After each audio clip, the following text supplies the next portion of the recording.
Hello, everyone, and welcome to Tracy's Total Wellness. We're here with the pillars of total wellness, and today we're exploring the mind. In this introductory series, I have been sharing how total wellness is from the body, the mind, the emotion, and the soul approach. With the mind, you learn how to recognize thought patterns and start to use insights and empathy so that you can really think like the leader that you are.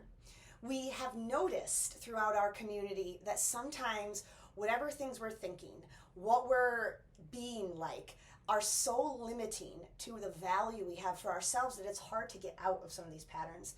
Absolutely. In a Tracy's Total Wellness safe experience, when you're together in the community, you're feeling supported, you can give yourself grace, but you can start to let go of the shame game. Shame blocks us from our wisdom, and there are so many wise, courageous, and beautiful women that are in this community. But first, we have to get out of the shame game, and we have to start living in our most authentic self, which can sometimes be scary when we're in community or we're with other people, sharing who we are, sharing what really excites us. Is somebody not going to like it? Are people going to make fun of me? We got to remember we all have those inner children inside of us, and a lot of times they are coming out in our behaviors. And so I wanted to ask one of my amazing team members of TTW, Nancy, because of the work she does with her business, Empowered with Nancy, that you probably have some great insights, especially around some of these limiting beliefs and maybe where you noticed it manifesting in clients' lives, or share a personal story, whatever works for you, but then what you were able to do after you were able to transform some of those. Absolutely. There's a perspective of fixed mindset versus growth mindset, which I know that you know about. I learned for myself growing up, I always had a fixed mindset. It was always, oh, I screwed up again. Oh, like every mistake was a problem. Anytime I did anything wrong, it was, oh, I screwed up again. Oh, that was so bad. Like, I don't want to do that again. Okay, so I'm going to protect myself, and I'm going to, I don't want to screw up. I don't want to make another mistake. Versus a growth mindset that recognizes that people with a growth mindset, it's just feedback. Oh, that didn't work. Edison failed 1,000 times when he was designing and creating the light bulb. He didn't fail once and say, oh, I'm not going to do that again. He kept going. He's like, okay, that didn't work. What else can I do? What else can I do? And so many people, it manifests in so many different ways. But we start off once, and regardless of what the response is, somebody yelled at you, somebody said something, oh, that was stupid. Well, I didn't like that response, so I'm not going to do that again. It's like, no, it didn't work that way. I got feedback, and now how else can I try it? What can work better this time?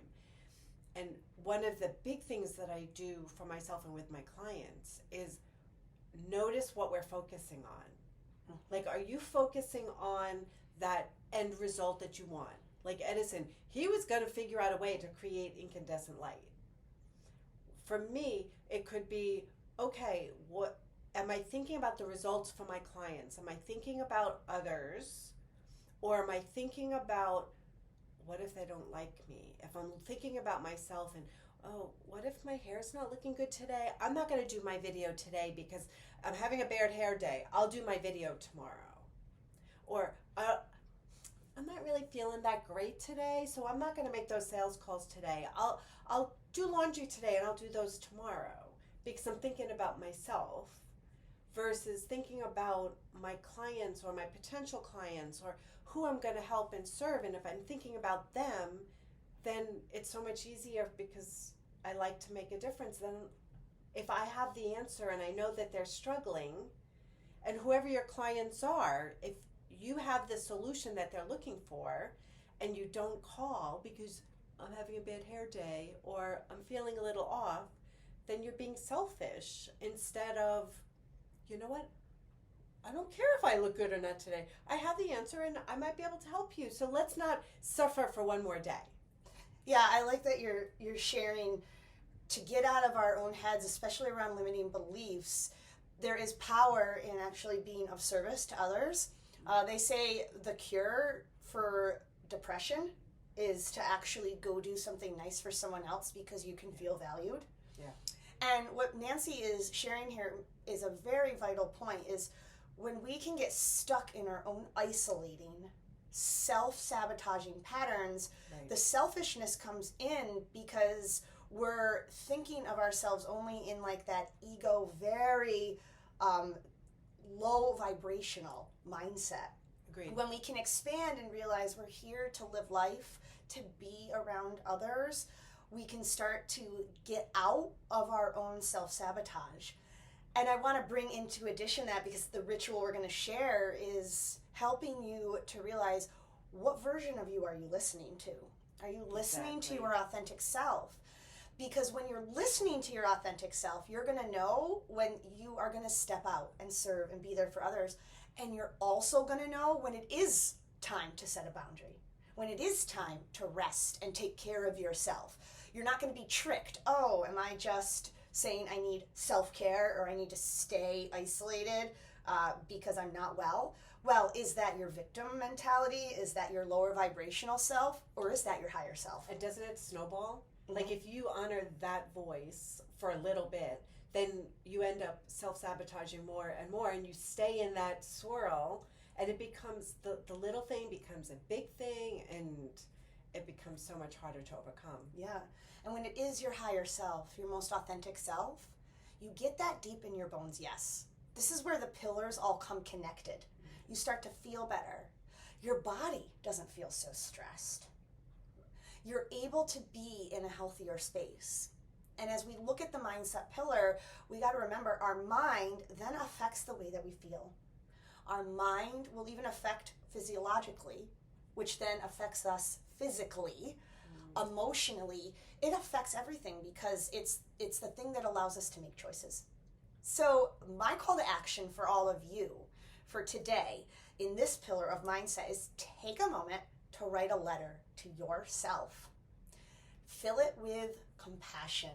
Fill it with all of the things that you would love to be celebrated for. And also, That's so great. yeah, fill it with the growth mindset. Instead of looking at all the things that didn't go right, it's like, okay, those things were feedback. Yep. I learned in my coaching work, when I was doing the deep belief system work, it's not failure, it's feedback. And so look at that, explore. And we're going to share with you a ritual and ways to help your mind open up more. I always love to bring in items to allow you to be in a space of presence, because when you're in presence, that's when your higher self can speak to you.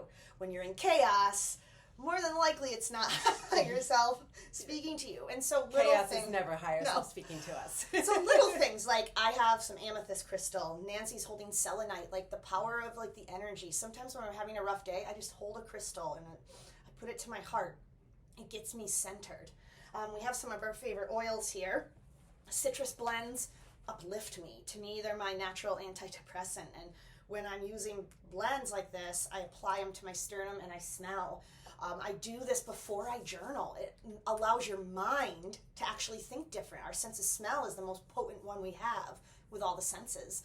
Nancy has more of a mint blend, which can sometimes open up. So say you're journaling, you want more creativity or expansion. Just having a couple deep breaths of an oil before you sit down to journal, it puts you in a different space. And it's the power of three breaths. And one of the last things that I love to do before I journal is sometimes I'll pull a card and I just ask a message. For me, this is an affirmation deck. You can get oracle cards or other things, but I just will shuffle these cards and say, what is a message for my highest good today? And if you're feeling stuck, if you're like, I don't know how to write a letter of compassion to myself, or I don't know how to be vulnerable, get a message from a card. Shuffle and say, share with me what's the message from my higher self. And more than likely, sometimes you have to be patient, what's the message from my higher self? It always finds its way to you. Each person is part of the harmonious whole. With joy, I recognize my perfection and the perfection of life. Well, it's exactly what you're talking about. So this card pull can also be something that can help trigger some journaling and some insights. And I always love to sometimes light a candle or have a really nice cup of tea. Creating a journal ritual can be really powerful because you'll be able to feel like you're connected to yourself, to your higher self, and you can then, beyond this call to action, adopt this practice weekly. Allow it to be something, even if it's just a little quick card pull, or even if you just sit in silence holding one of the crystals that make you feel good, or smelling a good oil, or just looking outside, or putting the sun on your face.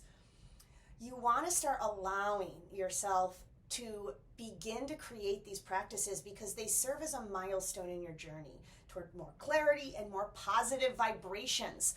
So this ritual will really help maintain your mindset. Think about it. We oil change for our car, we rotate the tires when it's time. We have to maintain our mindset. And as Nancy shared with the growth mindset, this is a perfect ritual to help you to live more in growth mindset. Absolutely. There's no growth inside the comfort zone. No. So be in a safe space. The community is always here. We constantly do journaling practices and things together at events. But find your sacred space with self. You will do yourself a service. This mindset pillar for me is the catalyst for all the others because when the mind is in the right space, you feel better. You want to live more and you have more fun in your life. So hopefully today we gave you some insights. Go do some journaling. Share with a loved one what comes up, or the community is always here for you to share. This is Tracy with your Mindset Pillar, my amazing team sharing her insights today, and we look forward to seeing what your insights are as well. Be well, everyone.